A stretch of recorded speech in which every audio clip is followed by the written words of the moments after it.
Hi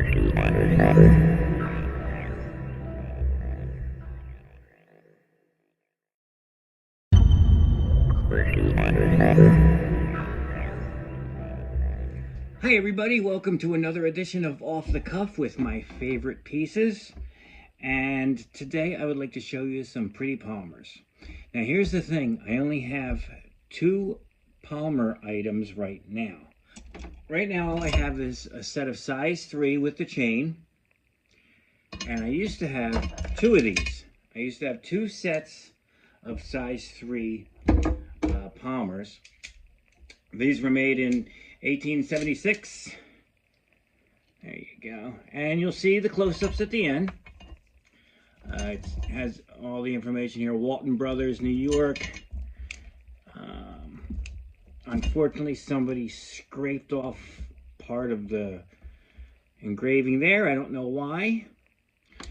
But I used to have another set of size 3s, and I traded them to John Bushy a long time ago for a few items and a little bit. We made a deal, in other words. And part of that deal was I got his polymer neck collar, which I featured in a previous video.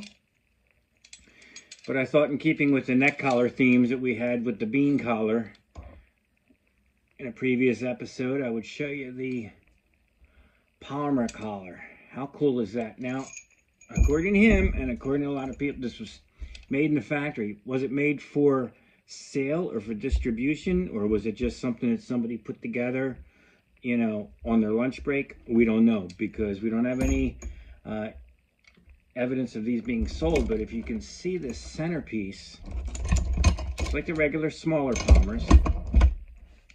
Look at how big this centerpiece is, and there's no indication whatsoever that this was cobbled together by 2 or more pieces to make the collar. And it has this bit of chain with the ring on the end, same locking mechanism. Now, a funny story about me and the polymers is that one time a set came up for bid at a local auction.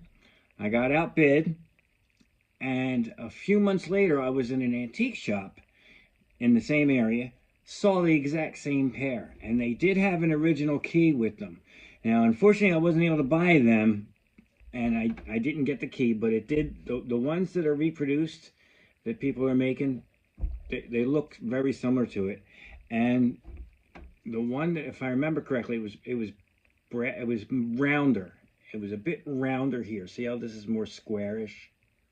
Yeah, the other one was rounder, the one that came with it. But anyway, so I lost out on it, on this pair, twice, okay? Then I had a friend at an auction about 150 miles away, sent me a picture, got me the pair of polymers, and they were also a set 3. Were they the same set going, you know, in the same area, just passing through people's hands? I have no idea. But then, years later, I was at the local flea market, and the guy that I bought the towers on the bar had these at the same time. So I got these and with the chain and the towers at the same time. And I can't tell you how many miles of chain I've looked through at antique shops and flea markets and tool shows everywhere to try and find a connecting chain loose for polymers, and I was never able to find it. But eventually I did get the set of 3s that were on the chain. And since I had 2 sets of 3s and I really wanted, you know, I really wanted something else, I haven't had an opportunity to purchase any of the other sizes that the polymers came in. So that's why it didn't hurt as much to trade off one of my pairs. So, you know, what are you gonna do? So this is what the polymer cuff looks like when it's off and it's opened up. All right. Sometimes you see pictures of these things like that and you can't really tell what's going on. So I'm trying to show you as many different views of these as possible. Now, I don't have it anymore, but I did have a photograph that I took at the Police Museum in New York City, in Manhattan. I don't remember exactly where it was, except it was right near Teddy Roosevelt's house. And they had a set of polymers in there on display, along with a bunch of other cuffs. I recommend you go there. but they had the original beautiful nickel finish. They were just shiny and silvery and beautiful, and I've never seen another pair like it since, at least not in person. But I think what happened was that those cuffs there's also Hamburg gates there, there's all kinds of different cuffs at that police museum, and what I believe is, I could be wrong, but I believe that they were like given to them right straight from the factory. Like as soon as the factory made them, you know, they just sent a pair straight in. But we'll never know. But you can still see some remnants of that plating here.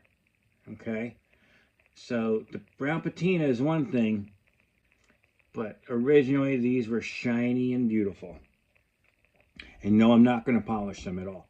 So that is my set of Palmer size 3. I'm still looking for more. But, you know, well, anyway, I'm never going to stop hunting through the flea markets and hope that I find them. Let me show you the locking mechanism. It has a two-sided key, one with a little triangular opening there, and the triangular part goes to, it's kind of like think of it as a double locking type of thing where you have to actually physically screw that in, and the threaded end goes in, boop, and it has a little spring in there, and that's what pulls the bolt away from the, here, and lets that open up. So Palmer cuffs could be used with or without the chain. A lot of times the chains go on the leg iron sizes, which I need. Now these came in different sizes and they would be numbered as such. I think there's 5 different sizes of the Palmers that we know of anyway. And there we have the neck collar. Like I said, the exact same locking mechanism. Would you like to see it open? Sure you would. So we're going to use the triangular bit to loosen up that screw, that set screw. See? Come up a bit. And that was the triangular bit. Then we're going to flip it over. I apologize for the lighting in here. My camera's been really on the fritz and I really need to get a new one. So, and, you know, what are you going to do? Yeah. Obviously this has only the female side, and this is what happens when you open up the neck collar. There we go. Oh, perfect. It actually fits. And yes, I did try all these on. Now let's compare the two sizes. Oh, you can see the bolt in there. That's the part that locks, catches in the lip of the nipple thing. And you can see the difference in sizes. So there you have another set of my favorites in my cuff collection. Actually a set and a half, set and 3/4.